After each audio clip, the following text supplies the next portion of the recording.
Hey everybody, this is Jed Dearybury. That's dairy like a cow, berry like a fruit. You can call me Fruity Cow if you want to, but the best way to remember my name is if it doesn't rhyme, you didn't say it right. And I'm excited to be on the Fire to Lead podcast. We are about ready to get this show on the road. Join us now for a fun time. Welcome back, everyone, to Aspire to Lead, where we will be discussing the visions, inspirations, and experiences from top educational leaders.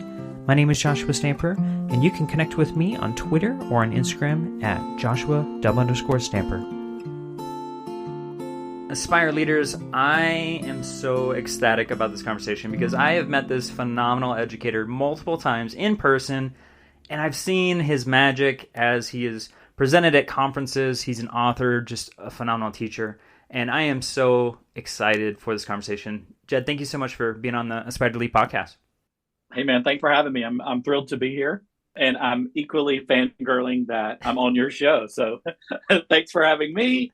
Thanks for saying the sweet things, but I'm excited to be a part of the amazing work that you're doing here. Well, I appreciate that, buddy. So you are traveling, I know, all over the country and working with teachers, but you also have other roles and you have a lot of passion projects, and we're going to talk a lot about all the wonderful things that you're doing in the classroom and outside of that. But if you wouldn't mind sharing just with my audience as far as your educational and leadership background. Yeah, so I've been teaching since 2001. I started as a first grade assistant, and a lot of people don't know that about me, but that was my first year, and I count that as my first year. A lot of people say, oh, well, my first year was whenever you had your own classroom. But if you have been an assistant or a paraprofessional in any grade level, you are doing the work of a teacher. And I was an assistant for 5 first grade classrooms, and I worked my tail off, if I can be so bold to say that. Since 2001, I've taught first grade, second grade, third grade, been a director of professional development for a statewide organization here in South Carolina. I've worked in higher ed as an adjunct since around 2010, various classes that I've taught. I currently am an adjunct for the University of South Carolina system. I teach 2 courses for them, the Children's Lit, and I teach fine arts for the elementary curriculum. And then I also have a course for Mount Holyoke in Western Massachusetts. Arts for Social Advance is an arts and social justice course that I absolutely love. And when I'm not doing all that, I'm out there, like you said, working with schools and districts across the country. Sometimes I go to a conference and do workshops or keynotes or something like that. The books that I've written help propel me into those spots. But my heart is always going to be teaching, and even more so now, teaching the teachers how to be better teachers, right? So that's the bulk of my work now. Jed, I wanted to let you know that I was a paraprofessional before I became a teacher also in special education, and I do count those years also because I do feel like I was working my tail off also and getting in the classroom and learning how to become a teacher, and that was a great experience. So kudos to you for doing that. I thought for myself it bolstered my confidence and the skills that I had in the classroom to become even a better teacher in my first year officially. Absolutely, yeah. A lot of times I do slip up and say, well, my first year was 2003 because that was the first year that I had my own first grade classroom with my name on the door. Yep. But as I've evolved into the career, a lot of those students that I had when I was an assistant, they still think of me like I was one of their teachers. Yeah. And they've to me on social media. And so, I count that year because it was definitely a year as an educator. Maybe a different role in education, but I definitely was an educator. So kudos to you for doing that also. Well, I want to talk about what you're doing now with teaching the teachers. So I know that me and you share the love of art. You do a lot of drawing, and then there's also the whole play component that I would love to dive into. So if you don't mind just sharing like what you're working with the teachers now and what are you trying to infuse? So my goal everywhere, whether I'm doing a workshop, a full day of PD at a district or a conference, or in my classes, I said this yesterday, 3 goals: equip, encourage, and empower. Equip you with new ideas, new tools, new networks of people, networks of thinking. Encourage you because the work is hard, and I'm going to bring the learning in a fun, meaningful, and relevant way so that your spirit feels uplifted through the work and not bogged down. And then empowered to take what we do together and apply it in your own world, whether it be in your classroom, the way you live your life on a day-to-day basis, the way you decorate your home office. If you're not able to see my office, it's a fun space. It's full. A lot of people say it's too busy, but this is my space. And so If I don't think it's too busy, that's my friend Tabitha Brown. She says, that's my business. And I like that. So this is a happy place for me. And like you said, it does invite me to create and make and do in this space. And that helps me to help teachers. Specifically, the way that I feel like I'm helping the profession most, I did mention the books, but my courses that I teach, I'm literally training the next generation of teachers. The children's lit course is part of the library sciences department. So the lots of people who are going to be school librarians come through that program. And then my art and the elementary curriculum, that's all about elementary students who are elementary teachers to be, come through there, and I teach them how to bring the arts into their regular content. And so that is really the heart of my work. I love that, knowing that I'm going to be able to impact the future teachers. And a lot of times people have said, oh, you left the elementary classroom, all those students are going to miss out. And, there are 18 to 24 students that would miss out on me being there. But I have 18 to 24 college students in each class that are going to be multiplied times 18 to 24, that my influence will influence those teachers and they will influence their students. And so I do think of the work that I do as very important, very much needed, and I don't take it lightly, the role that I have in education now. It's an honor to do what I do. Yeah, I love that you've expanded your role in outreach too, and I completely agree. I feel like my role now is exactly the same type of deal where, yes, I could be impacting maybe a 1,000 kids as an administrator, but now I get to work with administrators all over the country. So it's right, even, like you said, it's multiplied the impact. So let's talk about your books, because you brought it up, and I got to see you, a couple times, one at Teach Better 22, but then also at FETC. And, like I said, you were just amazing and providing some like really fun activities with those participants. And if you wouldn't mind sharing about your books and what they're all about. Well, the first book I wrote with Dr. Julie Jones. She's a full-time professor at Converse University here in South Carolina. And it's called The Playful Classroom, The Power of Play for All Ages. And the way that book started, because Julie and I, we wanted something for our college students where we could show them how to make learning meaningful, relevant, and fun, and that it was more than just fluff. A lot of people, I love my academic friends, but a lot of friends in academia and a lot of administrators too, they see play as this secondary thing that you do at recess or you do in your free time, your downtime. But there's so many ways to incorporate play into the content so that it makes the learning stick. And when you start studying the neuroscience of what play does in your brain, how your brain reacts to playful learning experiences, you cannot deny that it should have a front row seat in the way that we deliver information. I think back often to the way that I learned my left and my right when I was in first grade.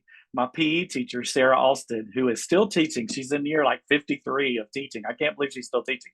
God bless her. But she taught us our left and our right by teaching us a line dance called the Alley Cat. And I'm 45 years old. I've been out of first grade for a long time.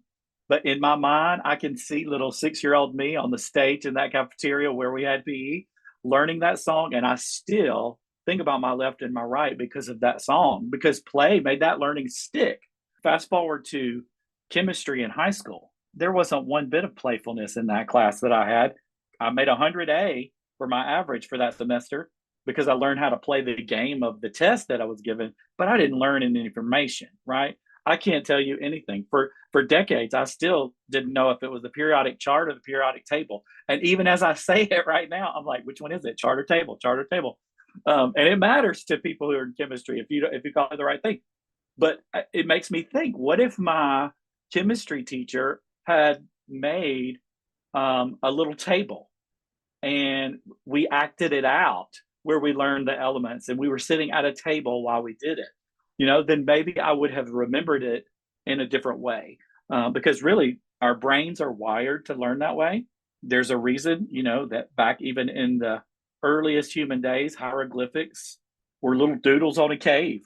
And there was even though that was a way to communicate, and it was also an art form that people learn how to, use pictures to connect words. And It's because what happens in your brain, that's using your left and your right side of your brain. Words are on one side, pictures are on the other. It crosses over. It makes the learning stick when we can bring that kind of learning experience using the whole mind. I love the work of Daniel Pink, A Whole New Mind. It played a pivotal role in my work as an educator. I remember when I was in, it was around 2007, so 2008. I hadn't been teaching too long, but we did a book study with A Whole New Mind, and it just shook me. I was like, oh, I was so excited to learn about the brain and understand how to make certain things happen in the brain by doing certain experiences, how to release those neurotransmitters. If you see your kids are in a slump, there's a neurotransmitter that their body will make and release so that that slump can be pushed through and get and gotten over. And you can make that happen. You can actually manipulate the brain into making those things come out. When we got into the research of this, we just knew that the book Julie and I wanted to write wasn't just for our college students. It was for every educator, whether you're in a full-time classroom, whether you're an assistant, an administrator, if you're a homeschool parent, a private school, if you work in a business role where you train the trainer, so to speak, the Playful Classroom is you, because you have a classroom there on site at your corporation. And as we started to get feedback when that book came out in 2020, we started getting requests for, hey, this is good for education, but we want this for our life, our personal lives. How can we have a playful life?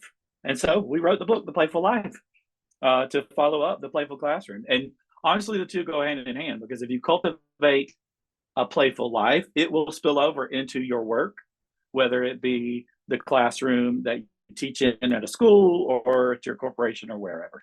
I also was thinking too, as you were talking and seeing your work too, it's phenomenal. So I'll have the links in the show notes for those who want to pick up a copy of both, because I think it's so valuable, because play does have a place in schools. You are 100%. There are folks that think that's like a negative connotation, like we're not going to do that. That's, especially in secondary, being in that world for so long, I know it was kind of an uphill battle with some to say this is something that needs to be embedded into our schools.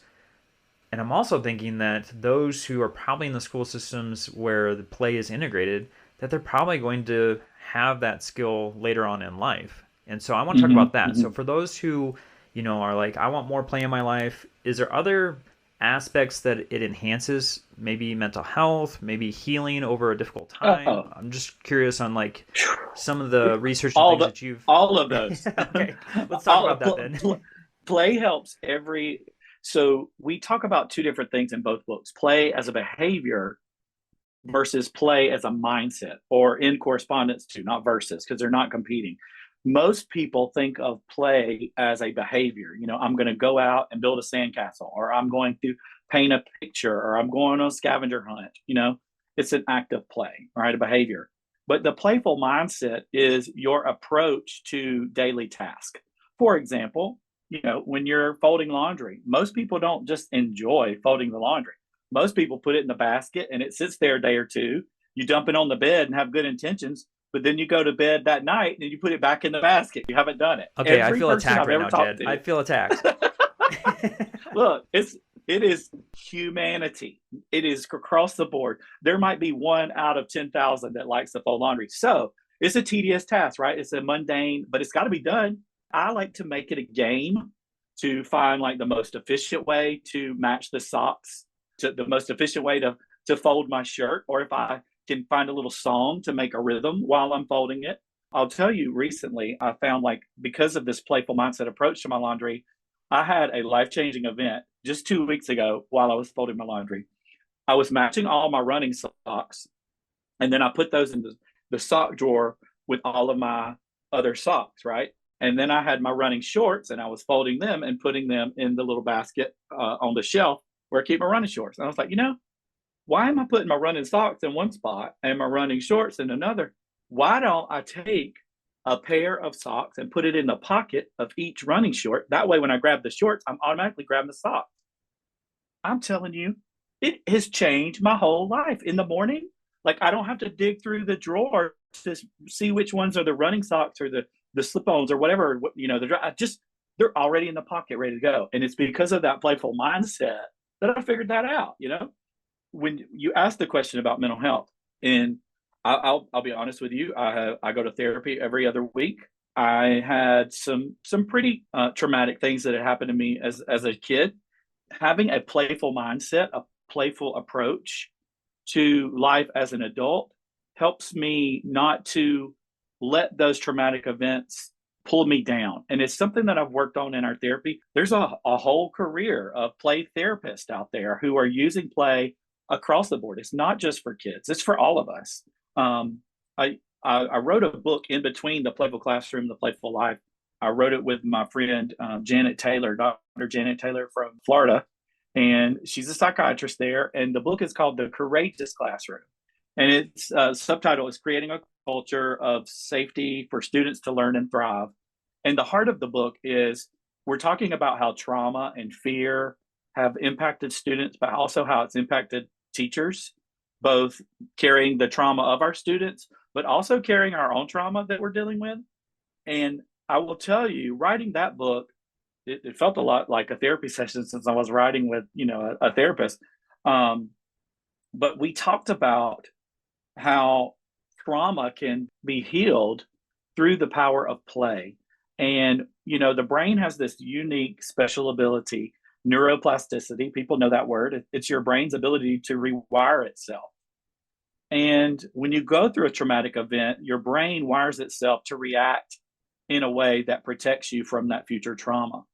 But over time, through healing, you can rewire your brain to act in a completely different way. It takes practice, it takes time. And that's where that playful mindset is so important. Repeating those daily affirmations. You might have a silly one that you say, you might have something warm and fuzzy that you say. A mantra that I say often to myself is start by starting. It's a quote that I read one time by Meryl Streep, of all people. I don't think of her as she's a movie star, right? She's an amazing movie star. But like when I think of quotables, you think Dr. Martin Luther King, Gandhi, Mother Teresa. Those are people that, but Meryl Streep said, start by starting. One of my traumas in life, I used to get made fun of a lot as a kid. And that put a lot of fear in me, that I was always afraid of standing out, of doing things. And it kept me from starting and dreaming a lot of my ideas. But that quote by Meryl Streep, start by starting, encourages me each and every day to try something new, to be playful. Recently, a couple of weeks ago, I made my very first reel on Instagram of me dancing, and that felt so exposed, but I had so much fun making it. And I kept thinking, start by starting, just get out there. And people liked it. And they were like, oh my God, we love this. It's such a cool way to see Jed. But it's the playful mindset that is helping me cultivate those playful behaviors. And both of those together are helping me process and work through the trauma. Of course, with my therapist's help, don't try to do it on your own. Go find somebody to work through it with you. Those are the three books in a nutshell. And how they connect with mental health, and not just your mental health, your physical health. If you dig into the research, the neurotransmitters that are released, the norepinephrine, the endorphins, the dopamine, the serotonin, all of that can help lower blood pressure, moderate your heart rate if it's too fast or too slow, because play is often physical, so there's all kind of loaded benefits there too.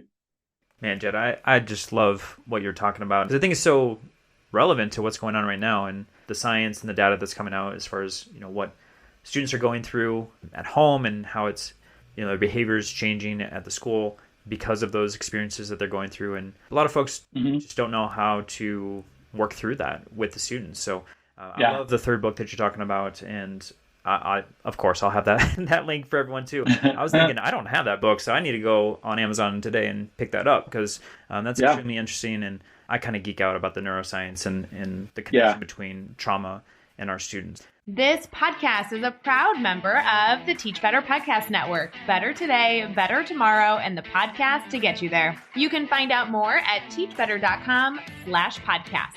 Now let's get back to the episode. All right, buddy, you have your hands in so many different things, and I just want to keep talking about all the wonderful projects you've got going on. Let's talk about your podcast. As a podcaster myself, I also lead a podcast network with Teach Better, so this is like a passion of mine. So I always love hearing origin stories of where the podcast came from. Yeah. Why did you push record, and who should be listening? Okay, so let me answer that last question first. Who should be listening? Yes. Everybody should be listening. Perfect. This is a podcast for everybody. It's not a teacher podcast. This is called We Are Playful. For years and years, while Julie and I were writing the first book, people who follow us on social media knew that we were writing the book in our local coffee shop. And people would say, oh, we would love to come sit with you at the coffee shop. We would just love to come and be there. And we even had people that would come to town and go to that coffee shop, whether we were there or not, just because they wanted to experience our coffee shop. It's the Little River Coffee Bar, downtown Spartanburg. And back in March of this year, we had a play conference, and we had 56 people that were a part of our event and 9 states represented. And the first place every one of them wanted to go was the coffee shop. And so because back in January, I said, Julie, we should just record a podcast of us sitting here at this table. I said, one of the things that keeps me from starting the podcast is that a lot of podcasts that I listened to sounded very professional. You mentioned that you know how to edit. I don't know how to edit. And honestly, I didn't even want to learn how, like I could have Googled it and figured it out, but I just didn't want to. And I said, I'm just going to hit record on this phone, and we're going to see what it sounds like. That was the first episode of We Are Playful. I literally have the voice memo open on my phone. I hit record. We say, hey, everybody, this is Jed and Julie. This is the We Are Playful podcast. And we just start talking.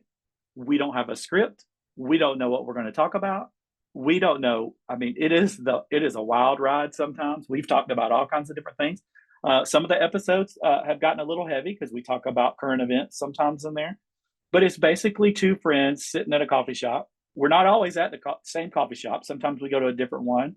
We recorded from our favorite restaurant downtown while we're having lunch. So there's ambient noise, but you can hear us fine. It's not like it's a distracting noise, but it has been so much fun for me to kind of share the friendship that I have with Julie, with everybody, and for everybody to participate in it. We just had 7,500 downloads since January, so we thought that was pretty fun. Meryl Streep's words, start by starting, echo in our head every time we hit record. And here we are. We're almost on season 4. We change seasons based on the actual season. So season 4 will begin when fall starts, and then season 5 will be when winter starts, and so on and so on. And it's just for us a way to keep track of it. And we absolutely love it so much. It's been so much fun. Well, if you are not subscribed to the podcast, make sure you get into your favorite podcast platform and hit that subscribe button as soon as possible, because it's almost like being a fly on the wall of a coffee shop listening to you guys talk. And that's wonderful.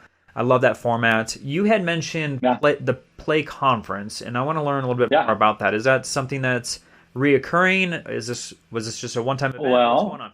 Well, as a matter of fact, we hope to do it again. We did it back in March of 23, and we are shooting for March of 24 because the day that we held the Play Conference, the city of Spartanburg, the mayor issued a proclamation making it an official day of play.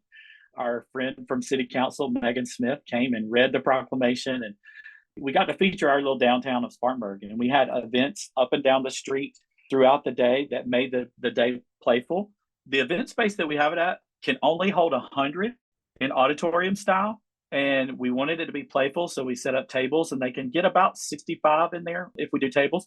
So it's a small event. It's an intimate event, but we go through the principles of the book, but we also create playful experiences so that you are engaged in the type of learning and playfulness that we want to talk about. So we talk a little bit, and then you play a little bit, and then we talk a little bit, and then we play a little bit, and it's a lot of fun. And we already had people asking us, "Are you doing it again?" And our simple answer is yes. We haven't put anything out there just yet. When we do, it'll probably be either the week after Christmas or right around January, the first week of January. So stay tuned for that. I was going to say, maybe we can get you on the road and you just have a traveling tour. Well, that is also something we've talked about. I know there's lots of teacher conferences out there. Teach Better, one that I love, that I've been a part of. One of the things that we want to do with ours is keep it at 100 people or less. We want to deepen the connections. I love the ISTE conference it's amazing. But there's 15,000 people there. Sometimes when I go to ISTE, I don't even get to see the people that I'm closest to I because our know. schedules are like insane, you know? Well, there's a sea of people that you have to like fish through to get to wherever you want to go. Yeah, and there's nothing wrong with that. Yep. But we think for our mission, we want to keep them smaller. So we've actually talked about, how to possibly go on the road with it. We just don't know what that looks like. Oftentimes in the conference world, they find the big cities and they go there. But we would love to go to like the medium to small towns, like our Spartanburg. The county is 300,000 people, but the city is like 33,000 people. So it's not huge, but we love that little feel to those places. And so who knows? Where's your town? Where are you in Colorado?